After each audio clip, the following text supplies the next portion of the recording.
Hi, this is Revathi. Welcome to అందమైన కథల పొదిరిల్లు. Video చూస్తున్న ప్రతి ఒక్కరికి, అలాగే లైక్స్ కామెంట్స్తో ఎంకరేజ్ చేస్తున్న వారందరికీ నా హృదయపూర్వక ధన్యవాదాలు. ప్రేమ మనసులు ఎపిసోడ్ నెంబర్ 121. కొద్దిసేపటికి వంశీ ఇంటి నుంచి అశోక్, రేణు ఇంటికి చేరుకుంటారు. హాల్లో కూర్చున్న జగదీష్ రేణుని చూడగానే కంగారుగా తలదించుకొని అక్కడ నుంచి తప్పించుకుంటూ అతని రూములోకి వెళ్తాడు. అలా వెళ్తున్న జగదీష్ వైపు రేణు కోపంగా చూస్తుంటే పూర్ణ వారికి ఎదురొచ్చి ఇంతసేపు వెళ్ళారేంటి అని అడుగుతుంది. ఎందుకైనా మంచిదని రేణుని తన ఫ్రెండ్ డాక్టర్ ప్రియాంక దగ్గరికి తీసుకెళ్ళి చెకప్ చేయించుకుని తీసుకొస్తున్నానమ్మా అంటాడు అశోక్. అవునా, మంచి పని చేశావు. సరే, డిన్నర్ చేద్దుగాని రండి అని అంటుంది. వంశీ వాళ్ళ ఇంట్లో చేసే వస్తున్నావమ్మా అంటాడు. అవునా, సరే, ఒక గ్లాస్ పాలు తాగు రేణు అని అంటుంది. ఇప్పుడు వద్దులే అత్తయ్య, కొద్దిసేపు ఉన్నాక పడుకోబోయే ముందు తాగుతాను అని అంటుంది. మర్చిపోకుండా తాగుతావు కదా అని అడుగుతుంది పూర్ణ. తను మర్చిపోయినా నేను మర్చిపోనులే అమ్మా, పాలు తాగి పడుకుంటుందిలే అంటాడు అశోక్. రేణు వాళ్ళ మాటలు వింటూనే మౌనంగా పైకి వెళ్తుంది. భారతి అక్కడికి వస్తూ, రేణు ఏదో డల్గా కనిపిస్తుంది, తనని ఏమైనా అన్నవా తమ్ముడు అని అడుగుతుంది. ఆ దెయ్యం రాక్షసిని ఏదైనా అనే ధైర్యం నాకెక్కడ ఉందక్కా అంటాడు నవ్వుతూ. కడుపుతో ఉన్నవాళ్ళు కాస్త అలసటతో ఉంటారులే భారతి, మనమే తన్ని జాగ్రత్తగా చూసుకోవాలి అంటుంది పూర్ణ. సరేనమ్మా, నేను వెళ్ళి ఫ్రెష్ అవుతాను, గుడ్ నైట్ అక్క అని చెప్పి అశోక్ వెళ్ళబోతుంటే పూర్ణ నీరసంగా కనిపిస్తున్న భారతి నుదురు పట్టుకొని చూస్తూ, నీకు కళ్ళు తిరుగుతున్నాయి అన్నావు కదా, ఇప్పుడు ఎలా ఉంది అని అడుగుతుంది. అశోక్ ఆ మాటలు విని ఆగి తిరిగి వెనక్కొచ్చి, ఏంటక్క మళ్ళీ కళ్ళు తిరుగుతున్నాయా, ఆ మధ్య తగ్గిందని చెప్పావు కదా అని కంగారుగా అడుగుతాడు.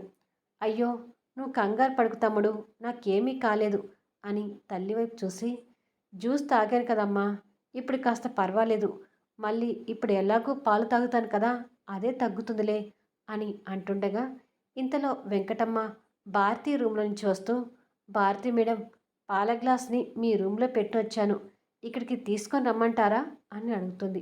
వద్దులే వెంకటమ్మ, నేను వెళ్ళి తాగుతానులే అని భారతి వెళ్తుంటుంది. అశోక్ వెళ్తున్న భారతి వైపు చూస్తూ మనసులో కలవరపడుతూ, ఈ మధ్య ఎందుకో అక్క తరచూ అనారోగ్యంతో బాధపడుతుందమ్మా అంటాడు. పూర్ణ కూడా భారతి గురించి బాధపడుతూ, తనకి పిల్లలు పుట్టలేదని వేదన తన ఆరోగ్యం మీద పడుతుంది, ఇంకా ఇది ఎన్నాళ్ళే, మరో 6 నెలల్లో చంటిబిడ్డను చూడగానే మామూలైపోతుంది, మీ నిర్ణయానికి జగదీష్ కూడా సంతోషించాడు అని అంటుంది. భారతి రూమ్లోకి వచ్చి బెడ్ మీద పడుకొని నిద్రపోతున్న జగదీష్ని చూస్తూ పాల గ్లాస్ అందుకొని పాలు తాగుతుంది. రేణు బెడ్రూమ్లో కూర్చొని ఆలోచిస్తుండగా అశోక్ కూడా వచ్చి తన పక్కన కూర్చుంటూ, మన బిడ్డని దత్తత ఇచ్చే విషయం విని బావ కూడా చాలా సంతోషించాడంట రేణు అని అంటాడు. రేణు మనసులో మాట్లాడుకుంటూ, మీ బావ నువ్వు అనుకునేటంత మంచివాడు కాదు అశోక్, కంపెనీ డబ్బు కొన్ని కోట్లు కాజేశాడు, ఈ విషయాన్ని మీకు ఎవరికి చెప్పలేకపోతున్నాను అని అనుకొని బాధపడుతుంది. మరుసటి రోజు ఉదయం ఆఫీస్లో రేణు జగదీష్ మీద సీరియస్ అవుతూ, మరో వారం రోజుల్లో కాజేసిన కంపెనీ డబ్బుని తిరిగి తీసుకురాకపోతే ఈ విషయాన్ని ఇంట్లో అందరికీ చెప్తాను, అసలు ఇప్పటికే చెప్పాల్సింది, నేను ప్రెగ్నెంట్ అని తెలిసాక అందరి మొహాల సంతోషం చూసి, ముఖ్యంగా వదిన మొహం చూసి చెప్పలేకపోయాను, కానీ ఇప్పుడు చెప్పలేదని ఎప్పటికీ చెప్పనని అనుకోకు, వారం రోజుల్లో అనా పైసతో సహా డబ్బుని కంపెనీలు అప్పచెప్పకపోతే తర్వాత జరగబోయే పరిణామాలు ఎలా ఉంటాయో ఊహించడానికి కష్టంగా ఉంటుంది. కంపెనీకి ఇన్ని ఏళ్ళుగా నువ్వు చేసిన ద్రోహానికి నీ మొహం చూడాలన్నా అసహ్యంగా ఉంది. డబ్బు తీసుకొచ్చిన తర్వాతే మళ్ళీ ఈ ఆఫీసులో కనపడు, వెళ్ళు అంటుంది కోపంగా. జగదీష్ ఆ మాటలను విని చాంబా నుంచి బయటకొచ్చి, వారం రోజులు టైం ఇచ్చింది నాకు కాదు, నీ చావు ముహూర్తానికి, డబ్బు విషయం బయటికి రాకముందే నిన్ను పై లోకాలకి పంపిస్తాను అని అనుకుంటాడు. ఇంట్లో అశోక్, రేణు డైనింగ్ టేబుల్ దగ్గర లంచ్ చేస్తుంటారు.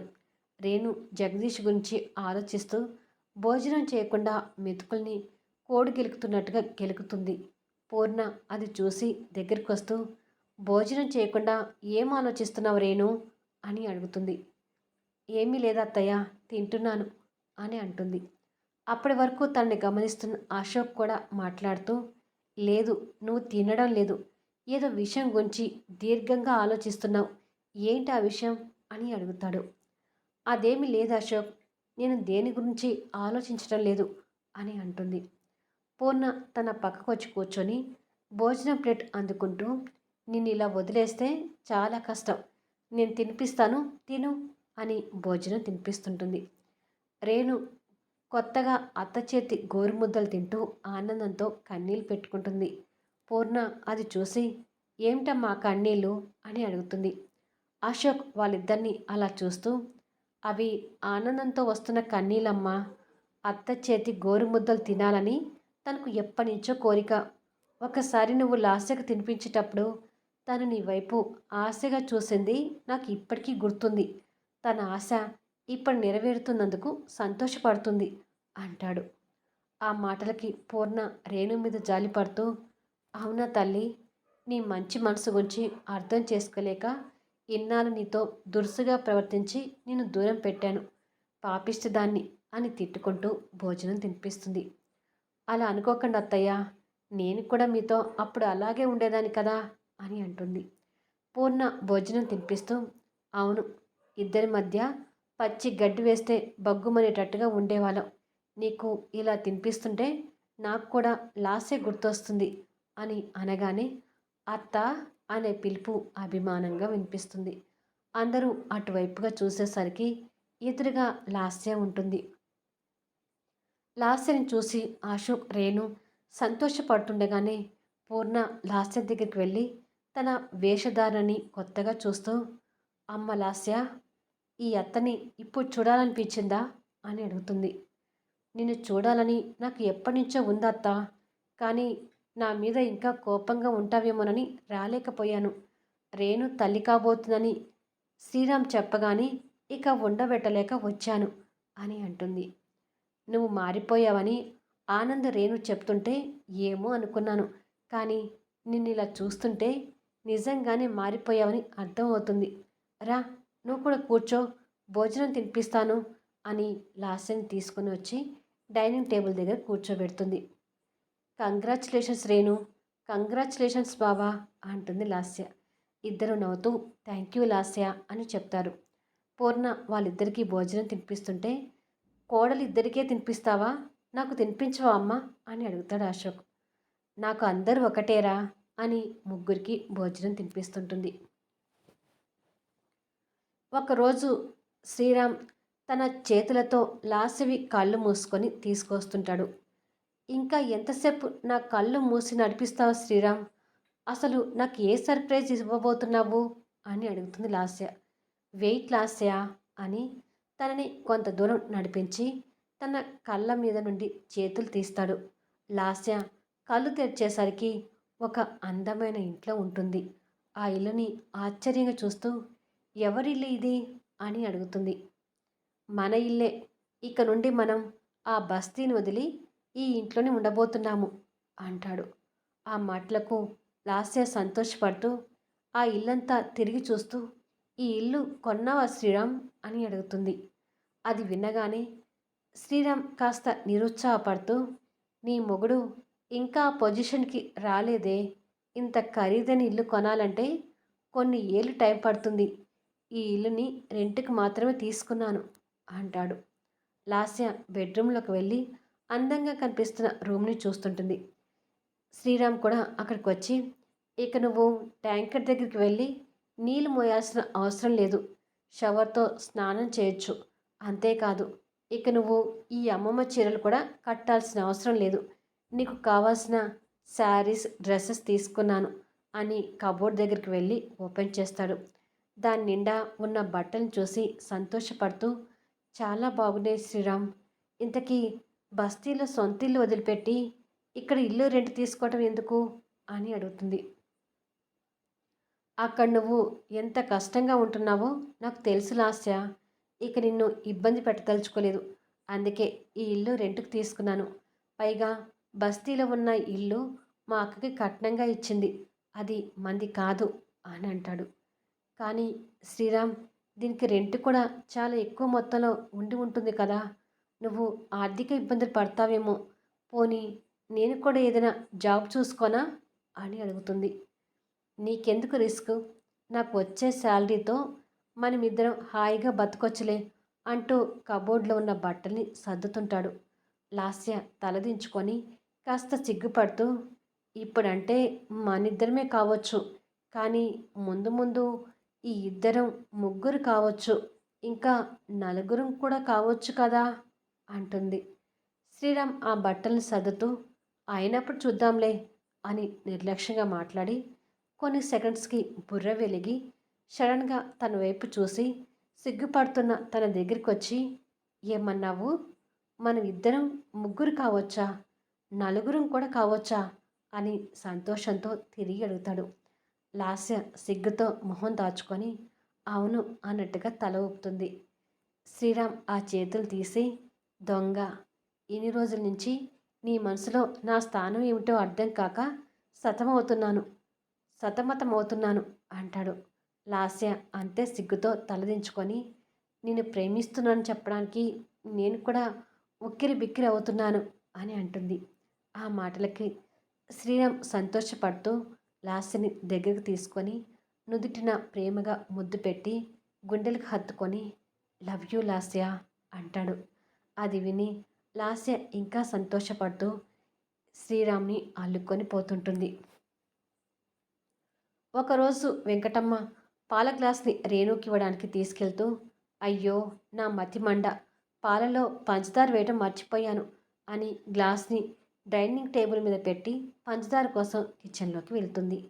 అలాంటి అవకాశం కోసం కాసుకొని కూర్చున్న జగదీష్ ఎవరూ లేనిది చూసి ఆ పాల గ్లాస్ దగ్గరికి వచ్చి కొన్ని టాబ్లెట్స్ పాలలో వేసి, ఈ దెబ్బతో కడుపులో ఉన్న బిడ్డతో సహా పైకి వెళ్ళిపోతుంది అని అనుకొని వెంకటమ్మ వస్తున్నది చూసి ఏమీ తెలియనట్టుగా సోఫా దగ్గరికి వెళ్ళి కూర్చొని పేపర్ తిరిగేస్తుంటాడు.